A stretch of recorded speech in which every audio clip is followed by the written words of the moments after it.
Hello students, MB coaching classes Ajmer में आपका स्वागत है। आज हम पढ़ रहे हैं एक्सरसाइज 3.5 और 3.5 का हम पढ़ रहे हैं थर्ड क्वेश्चन, जो कि तीसरी प्रश्नावली का आपका क्या है, इम्पोर्टेंट क्वेश्चन है। क्या है इम्पोर्टेंट क्वेश्चन? वीआईपी है। क्या है? VIP, very important person. तो थर्ड क्वेश्चन मेरा बोल रहा है कि निम्नलिखित समीकरण युग्म को प्रतिस्थापन एवं वज्र गुणन विधि से हल कीजिए।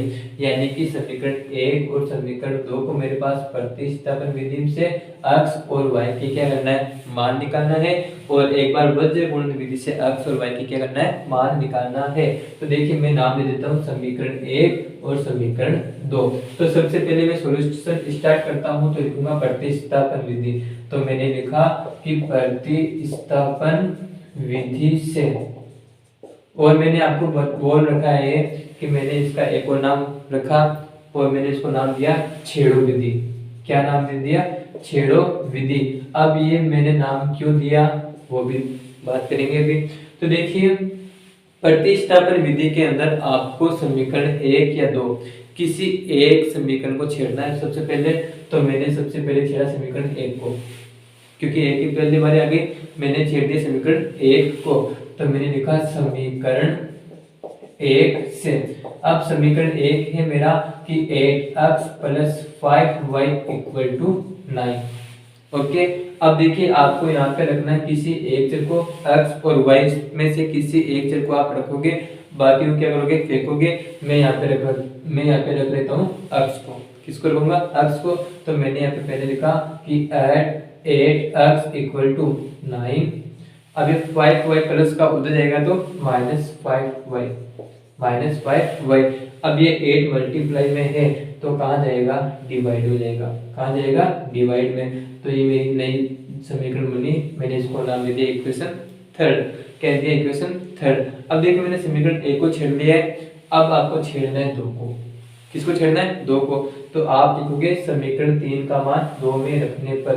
तो मैंने लिखा कि समीकरण 3 का मान 2 में रखने पर समीकरण 2 है मेरा 3x + 2y = 4। 3x + 2y = 4। आप यहाँ पे समीकरण 2 के अंदर x का मान क्या रखोगे, 9 - 5y/8। तो 3 की जगह 3 और x की जगह मैं क्या लिखूंगा, 9 - 5y/8। और जो +2y है मैंने लिख दिया +2y = 4। क्या लिख दिया? = 4। अब देखिए मेरे पास यहाँ पे ये ऊपर है और ये नीचे है। कट रहा है क्या? नहीं कट रहा। जब नहीं कटे तो आपको क्या करना है, अंदर मल्टीप्लाई करना है। क्या करना है? अंदर मल्टीप्लाई। तो 3 9 जा 27 -3 5 जा 15, और ये y/8 + 2y = 4। क्या किया मैंने, अंदर मल्टीप्लाई कर दिया। अब देखिए 2 मेरे पास ये 8 सबके नीचे लेके आना है, तो सबका मालिक 1, बट 2 के नीचे कुछ नहीं है तो मैंने क्या मान लिया, 1। अब देखिए आप लोगे एलसीएम, 8 और 1 का मैंने एलसीएम लिया तो मेरे पास एलसीएम आ गया 8। क्या आ गया? 8। और 8 का मैंने 8 में डिवाइड किया, नीचे वाली संख्या का नीचे वाली संख्या में भाग देते हैं।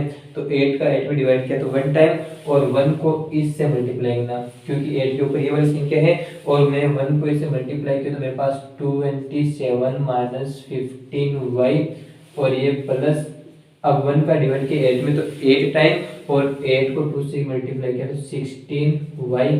क्या गया? 16y = 4। 16y = 4। सबका मालिक 1। अब आप करोगे वज्रगुणन, क्रॉस मल्टीप्लाई। क्या करोगे? Cross multiply. जब मैंने इसको 1 से मल्टीप्लाई किया तो मेरे पास यहाँ पे आ गया कि 27 - 15y + 16y = यहाँ पे है मेरे पास 4, और ये 8 उठ जाएगा तो किस में जाएगा, मल्टीप्लाई में। किस में जाएगा? मल्टीप्लाई में। तो देखिए 27, 16 में से 15 गया तो मेरे पास 1 y बच गया। क्या बच गया? 1 y बच गया। तो 8 4 जा 32, तो y = 32। ये प्लस का 27 उधर गया तो माइनस का 27, और 32 में से 27 गए तो कितने बचे, 5 बचे हैं। क्या बचे? 5, यानी कि मेरे पास y का मान क्या गया? 5। देखिए मैंने समीकरण 1 को छेड़ दिया है, 2 को छेड़ दिया है, अब आ रही है समीकरण 3 की। तो आप लिखोगे कि y का मान समीकरण 3 में रखने पर, अब देखिए मेरा समीकरण 3 है मेरा x equal to 9 minus 5y/8। अब देखिए x equal to 9 minus 5 into y का मान मेरे पास है 5, तो मैंने यहाँ पे दिया 5/8। तो x इक्वल टू 9, 5 5 जा 25/8। अब 25 में से मेरे पास 9 गए तो मेरे पास बचे 16। अब किसके बचेंगे? माइनस के, क्योंकि मेरे पास माइनस की संख्या बड़ी है, तो -16/8, 8 2 जा 16, तो मेरे पास x का मान क्या गया? -2 आ गया। क्या गया? -2। ये थी आपकी प्रतिस्थापन विधि, जिसका मान y का मान आपके आया है 5 और x का मान क्या है? -2।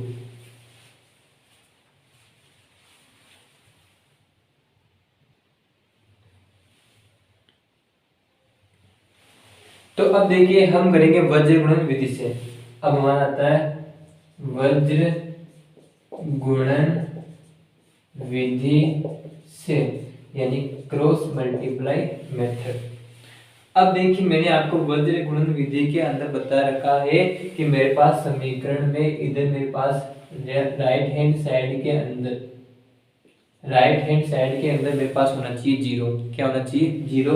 तो मेरे पास यहाँ पे संख्या है, तो मैं 9 को क्या करूंगा? लेफ्ट हैंड साइड की तरफ भेजूंगा। तो देखिए मेरे पास 8x प्लस 5y, ये 9 इधर है, तो मेरे पास किसका बन गया? -9 इक्वल टू 0।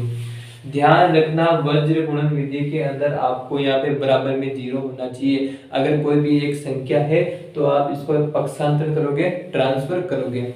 अब देखिए समीकरण 2 की बात करूँ तो 3x प्लस 2y, 4 इधर है तो -4 इक्वल टू 0। अब देखिए आप करोगे तुलना। क्या करोगे? तुलना। आपको पता है व्यापक रूप होता है a1x plus b1y plus c1 equal to 0। तो देखिए मैं समीकरण 1 से बात करूं तो मेरे पास a1 का मान क्या गया? 8। क्या गया? 8। b1 का मान मेरे पास क्या आ गया? 5 और c1 का मान मेरे पास क्या आ गया? -9। क्या गया? -9। अब देखिए मैं एक समीकरण 2 की बात करूं तो a2 का मान मेरे पास क्या आ गया? 3 आ गया। b2 का मान मेरे पास क्या आ गया? 2 आ गया। क्या आ गया? 2, यहाँ से 2। और c2 का मान मेरे पास क्या आ गया? -4 आ गया। क्या आ गया? -4। अब मैंने आपको बोल रखा है कि सूत्र याद करने की जरूरत है नहीं, आपको लिखना है यहाँ पे x, यहाँ पे लिखोगे y और यहाँ पे लिखोगे 1। क्या लिखोगे? x y 1। अब लिखोगे अपॉन अपॉन। अब आपको देखिए मेरे पास सर्कल बनाना है ए बी सी। अब देखिए आपको क्लॉकवाइज घूमना है। सबसे पहले आप ए को छोड़ दोगे तो मेरे पास क्या आएगा? बी सी आएगा। क्या आएगा? B C. तो आप लिखोगे B C minus B C. अब आपने ए को छोड़ दिया, अब आएगी बी की, तो बी को छोड़ दो, तो मेरे पास बी को मैंने छोड़ा तो मेरे पास क्या आएगा? सी आएगा। क्या आएगा? सी ए। तो सी ए माइनस सी ए। अब मैंने ए को छोड़ दिया, बी को छोड़ दिया, अब छोड़ूंगा सी को। अब आ रही है ए बी की। किसकी है? ए बी की। तो मैंने लिखा यहाँ पे A B minus A B. क्या लिख दिया? A B minus A B. अब लिखना है आपको 12 21 12 21 12 21 1 2 2 1 1 2 2 1 1 2 2 1। ओके। अब देखिए मैं आपको बता भी देता हूँ कि मैंने यहाँ पे ए और बी और सी को क्यों चुना। क्यों? आपको पता है व्यापक रूप होता है a1x plus b1y plus c1। अब देखिए मेरे पास x में a आता है, इसलिए मैंने a को छोड़ दिया, मैं लूंगा bc। क्या लूंगा? bc। अब देखिए मेरे पास y के अंदर क्या आता है? b आता है, तो मैं b को छोड़ूंगा। किसको छोड़ूंगा? b को छोड़ूंगा। तो मैंने लिखा b को छोड़ा तो लिख दिया ca। क्या लिख दिया? ca। और आपको पता है 1 में क्या है? अचर पद है, तो यहाँ पे मैंने आपके बाद क्या छोड़ दिया? c छोड़ दिया। क्या छोड़ दिया? c। और मैं लिखूंगा एवरी। क्या लिखूंगा? एवरी। तो देखिए अब आप इस सूत्र के अंदर ये वाला मान पुट करोगे तो देखिए x अपॉन मेरे पास है b1 और b1 का मान है मेरे पास 5। क्या है? 5। ध्यान रहे जो भी संख्या आएगी आप इसको लिखोगे कोष्टक में। किस में लिखोगे? कोष्टक में। 5। अब मेरे पास है C2 का मान है मेरे पास -4। क्या है? -4। मैंने लिख दिया -4 और माइनस का चिन्ह है तो माइनस का चिन्ह। अब मेरे पास V2 का मान है 2। क्या है? 2। मैंने रखा है यहाँ पे 2 और C1 का मान मेरे पास है -9 तो यहाँ पे क्या लिख दिया मैंने? -9 equal to y upon C1 का मान मेरे पास है -9 तो मैंने यहाँ पे लिखा -9। A2 का मान मेरे पास है 3 तो मैंने यहाँ पे लिखा 3 माइनस कोष्टक C2 का मान मेरे पास क्या है? -4 यहाँ पे -4 और A1 का मान मेरे पास है 8 तो मैंने लिखा यहाँ पे 8 इक्वल टू 1 अपॉन A1 का मान मेरे पास है 8 मैंने यहाँ पे लिखा 8।